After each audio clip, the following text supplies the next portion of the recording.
Download our app available from the App Store and Play Store.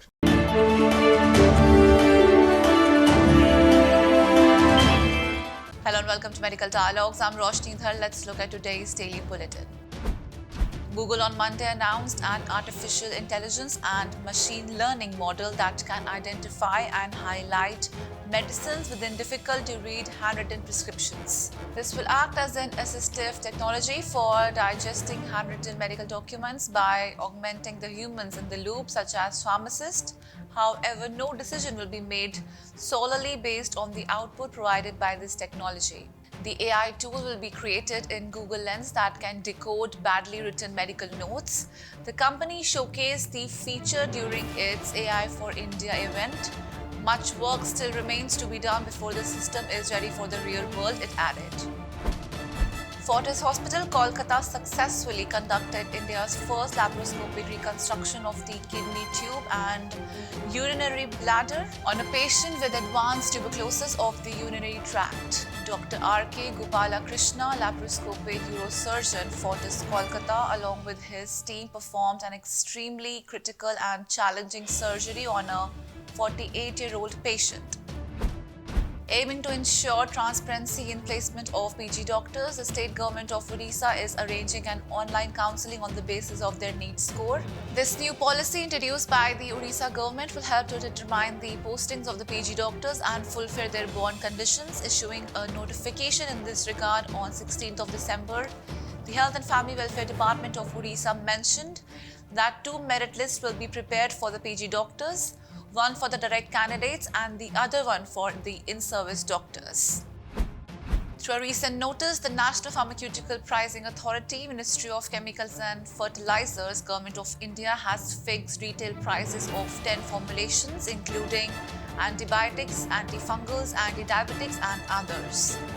This came in line with the decision of 15th of December where the authority discussed new drug applications for price fixation under Para 5 and Para 15 of DPCO 2030. The new drugs which retail prices were fixed include Malik Life Sciences, Abbott Healthcare's amoxicillin and potassium clavulanate oral suspension IP, Akim's Drug Pharmaceuticals, Abbott Healthcare's metformin hydrochloride SR and others. A recent study from the University of Eastern Finland shows that previous traumatic brain injury may potentially affect the risk of frontotemporal dementia. Frontotemporal dementia, or FTD, is one of the most common causes of dementia in working age people. FTD spectrum disorders have, depending on the subtype, major effects on behavior, linguistic functions, and cognitive processing. Many genetic mutations have been implicated as contributing to these disorders, but their non-genetic and thus potentially preventable risk factors remain unknown and scarcely studied.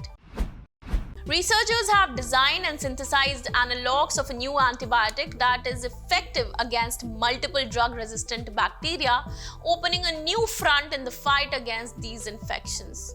The development of new antibacterial compounds that target multiple drug-resistant bacteria is also an active field of research so that this growing issue can be controlled. A team led by Professor Satoshi Ichikawa at Hokkaido University has been working on the development of new antibacterials.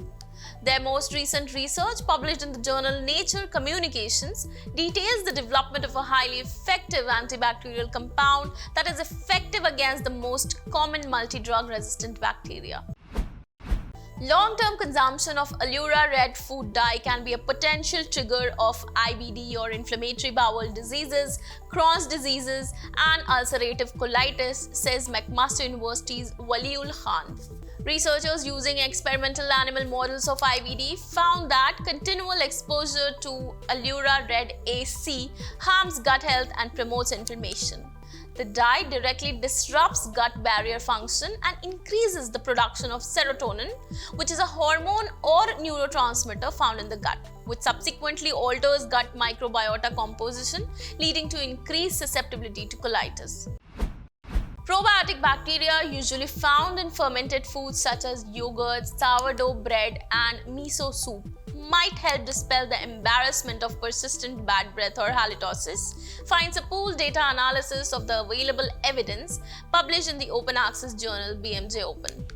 Lactobacillus salivarius, Lactobacillus reuteri, Streptococcus salivarius, Wisella cibaria, taken in the form of supplements in this study may help freshen the breath, but more good quality research is needed, say the researchers. That's all for today. Stay tuned to Medical Dialogues for latest updates. Never miss a medical update from Medical Dialogues. Like, subscribe, and press the bell icon.